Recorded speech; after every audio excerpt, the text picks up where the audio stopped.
నిన్న జరిగిన ఘటన భారతదేశ రాజధాని ఢిల్లీలో విద్యార్థులపైన లాఠీచార్జు, రాహుల్ గాంధీ ధర్నా, ప్రధానమంత్రి స్పందన ఇవన్నీ చూసినప్పుడు ఈ గడిచిన 12.5 సంవత్సరాల కాలంలో ఇవాళ జరుగుతున్న అంశాన్ని మనం ఒకసారి చూసినప్పుడు మీకు దీని పరిణామాలు, ప్రభావాలు ఎట్లా ఉండవచ్చని అనిపిస్తున్నది?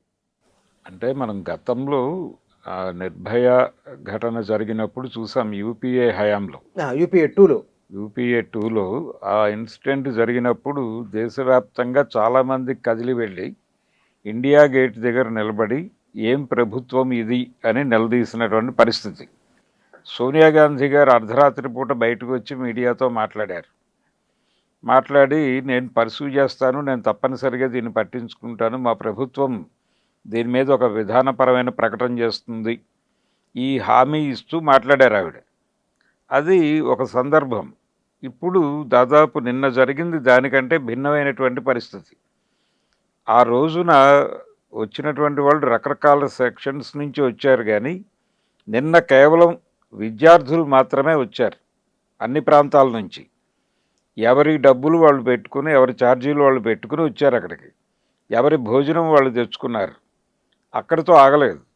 చాలామంది సోషల్ మీడియాలో చూస్తున్న వాళ్ళు, దాన్ని ఫాలో అవుతున్న వాళ్ళు స్విగ్గీలు, జొమాటోల్లో ఆ ఏరియా లొకేషన్ నొక్కి అక్కడికి ఏదో ఒక ఫుడ్ పట్టుకెళ్ళివ్వమని చెప్పారు డబ్బులు పంపించి. ఈ స్విగ్గీ బాయ్స్ అక్కడికి వచ్చి ఎవరో ఒకళ్ళు తీసుకోండి, ఎవరైనా కావచ్చు పిల్లలు, ఎవరో ఒకళ్ళు తీసుకోండి, ఇక్కడ బుక్ అయి ఉంది లొకేషన్, ఎవరికైనా ఇవ్వమని చెప్పారు వాళ్ళు అని వాళ్ళు వీడియోలు చేసి పెట్టారు సోషల్ మీడియాలో. ఎవరో బుక్ చేస్తున్నారు, పట్టుకొచ్చి ఇక్కడ డెలివరీ ఇవ్వమంటున్నారు అనే పద్ధతిలో మొత్తం ఒక సంఘీభావ ప్రకటన దేశవ్యాప్తంగా వచ్చింది. ఎక్కడి నుంచి వచ్చింది మెసేజ్? అక్కడ లోకల్ స్విగ్గీ వాడికి ఎక్కడో తమిళనాడు నుంచి వచ్చింది. వస్తే వాడు డెలివరీ చేశాడు, అక్కడ లొకేషన్ అది పెట్టి పంపించిన పరిస్థితి.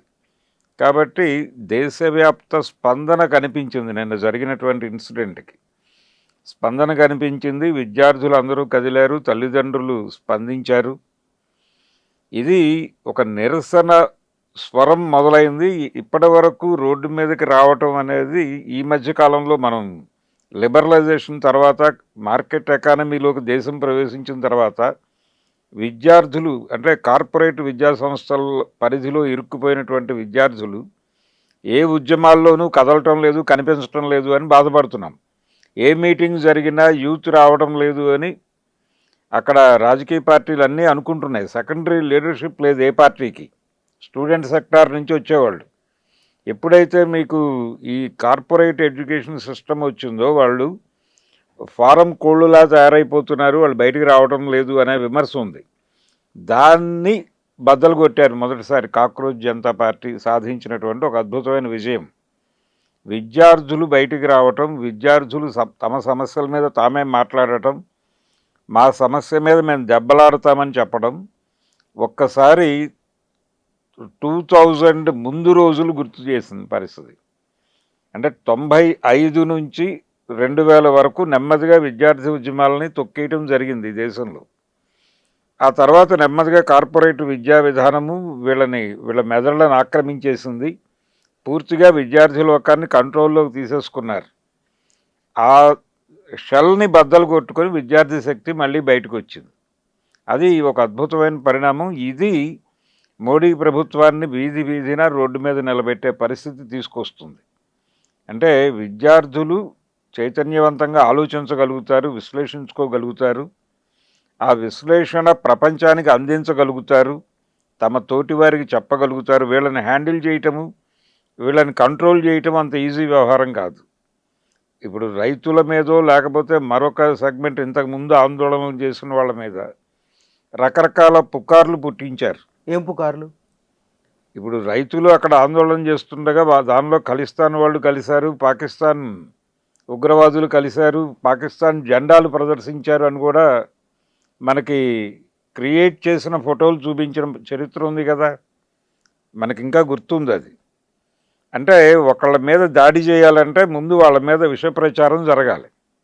ఇప్పుడు ఈ కాక్రోచ్ మూమెంటు సోనం వాంగ్చుక్ మీద అన్ని లాంగ్వేజెస్లో ఉన్నటువంటి మీడియాని కొనుగోలు చేసి డబ్బులు ఇచ్చి వాళ్ళతో దుష్ప్రచారం చేయించిన సందర్భం మనకు తెలుసు. అంటే ఏ లెవెల్కి వెళ్ళారంటే ఇప్పుడు న్యూస్ ప్రజెంటర్ కావచ్చు, లేకపోతే ఒక చర్చని హోస్ట్ చేసేటువంటి ఆ మీడియా సంస్థకు చెందిన ప్రతినిధి కావచ్చు, వాళ్ళు వచ్చినటువంటి గెస్టులతో విషయాన్ని చెప్పి మాట్లాడించాలి తప్ప వీళ్ళు అభిప్రాయ ప్రకటన చేయకూడదు. కానీ ఆ పద్ధతులు దాటిపోయి మీడియా వ్యవహరిస్తోంది ఇప్పుడు. ఇది ప్రధానంగా ప్రధాన స్రవంతి మీడియా. ఇన్ టోటల్ ఎన్డీటీవీ నుంచి మొదలు పెడితే ఇక్కడ ఉన్నటువంటి ఛానల్స్, అది TV5 కావచ్చు, మహా కావచ్చు, మరొకటి కావచ్చు, వీళ్ళు గ్రాంటెడ్గా తీసుకుని సోనం వాంగ్చుక్ క్యారెక్టర్ ఏమిటి, ఆయన ఏమేం చేశాడు, ఆయన ఎంత దుర్మార్గుడు అనేది ఎస్టాబ్లిష్ చేయడానికి ప్రయత్నం. అసలు ఆయనకి ఏం పని, విద్యార్థుల గురించి మాట్లాడే అవసరం ఏమిటి ఆయనకి అని కూడా మాట్లాడారు. మాట్లాడొద్దని. ఇప్పుడు చాలా మందికి మర్చిపోయిన విషయం ఏంటంటే సోనం వాంగ్చుక్ ఒకానొక సందర్భంలో నరేంద్ర మోడీ గారి విధానాల పట్ల అనుకూలత ప్రదర్శించిన వాడే. ఆయన ఆర్టికల్ 370 రద్దు చేసినప్పుడు ఆయన ఏమీ సీరియస్గా స్పందించిన వాడేం కాదు.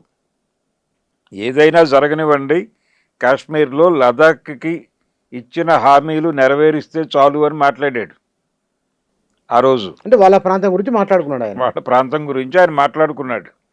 కాశ్మీర్ మీద ఇది జరుగుతోంది కదా, దీని మీద మీరు మీ స్పందన ఏమిటి అని అడిగిన మీడియా ప్రతినిధికి ఆయన ఇచ్చిన సమాధానం అప్పుడు.